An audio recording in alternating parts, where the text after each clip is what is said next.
Praise the Lord, everyone. Brother Roop here. We are in the book of Acts, chapter 17.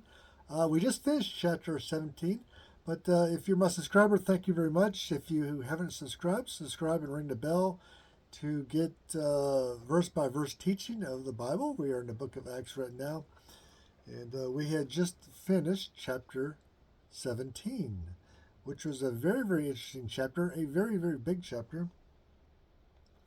It starts with Paul, Timothy, and Silas in the city of Thessalonica in Greece. Paul went there and preached and started a church. Um, the Jews chased him there, started a riot, and actually beat up Jason, the apostle Jason. Uh, they're looking for Apostle Paul to beat him up and take him to the authorities. But they couldn't find him because he was in hiding, and Jason was available. He confronted the crowd, and he got beat up. And God bless. We always need a brother Jason around, right? So God bless him. So Paul, Timothy, and Silas made their escape that night. Um, Jason got out on bail, and yeah, bail existed back then. So Paul, Timothy, and Silas escaped and went to Berea. Berea were the folks in Berea were interesting folks. They wanted to hear what Paul had to say, but when he said it, they searched the scriptures to see if he was telling the truth. And that's how we all should do it, right?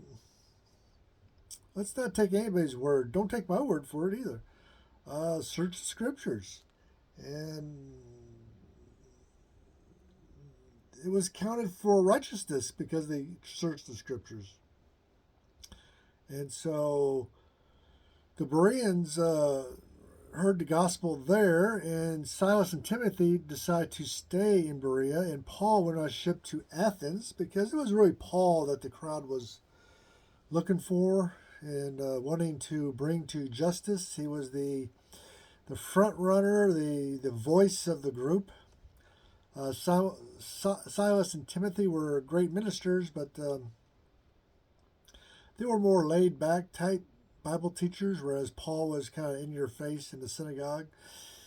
And so Timothy and Silas stayed behind Berea, and Paul went to Athens.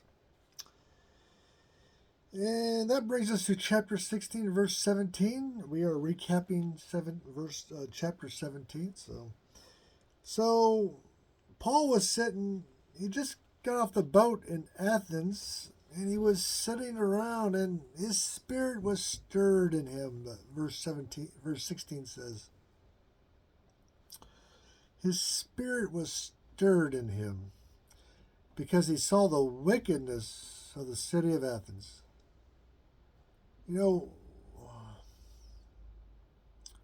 when we see our wicked cities, our spirit should be stirred in us. It should be stirred to preach the gospel or teach the Bible and make a difference.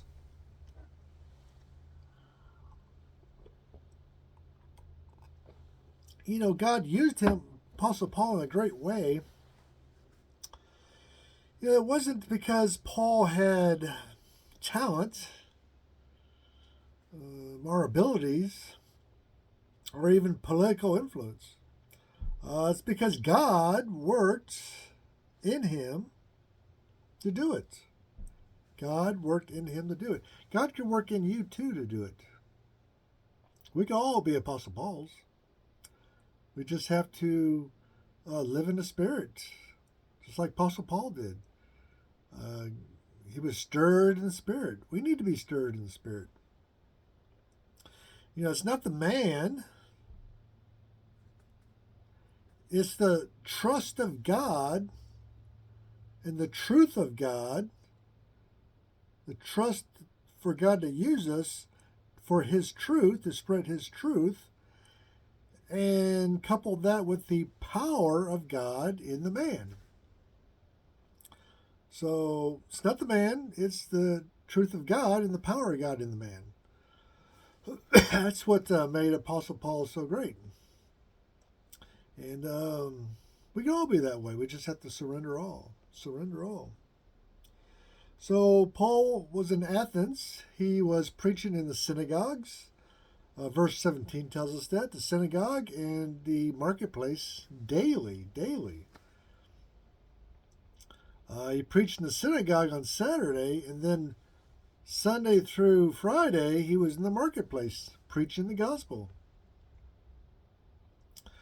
That's where we should be, daily in the marketplace, preaching, doing street preaching, doing some street preaching.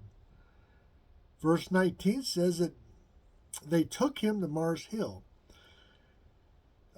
He was, and from the verse, it's they kind of, it wasn't voluntary. They kind of took him there, and they wanted to hear what he had to say,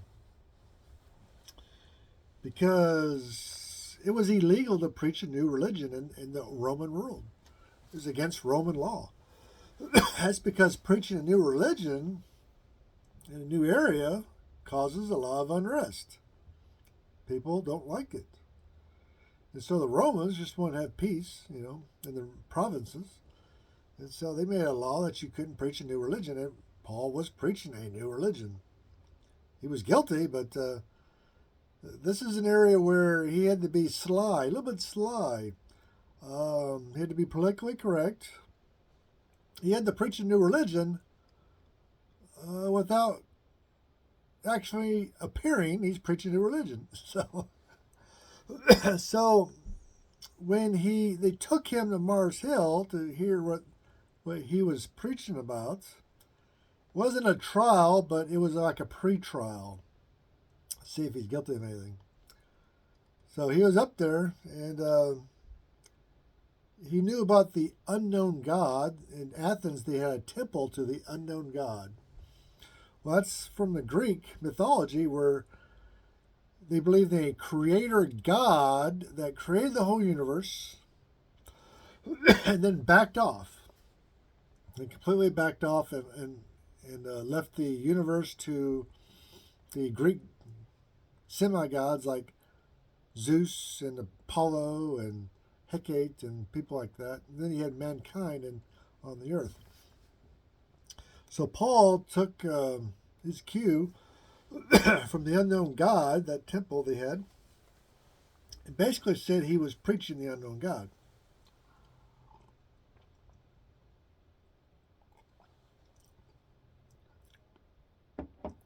He was preaching that he knew the unknown God, which was their God, so he wasn't preaching a new religion, right?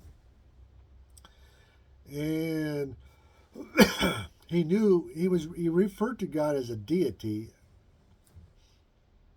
not as Jesus or Yahweh, not by name. He just referred to God as a deity. And he mentioned in verse 26, he mentioned that we created man with one blood, meaning we're all related. We're all cousins, which we are. But that was a new thought for the Greeks. And then verse 30, he tells the Greeks they had to repent. Just like Acts 2:38 says, you got to repent.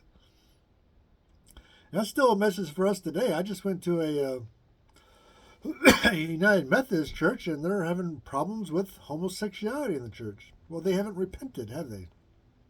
The Bible says you got to repent. You want to come to the church, you got to repent. It means you got to put away your sins and not do them anymore. And then in verse 32, Paul refers to the resurrection. That he didn't name Jesus as resurrected, but he didn't mention the resurrection from the dead. When he did that, the Greeks started to mock him, or half of them started to mock him.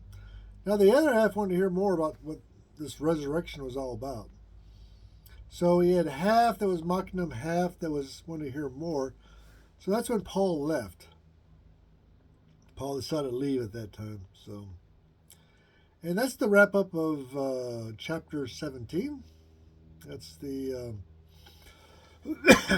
whole chapter in a nutshell.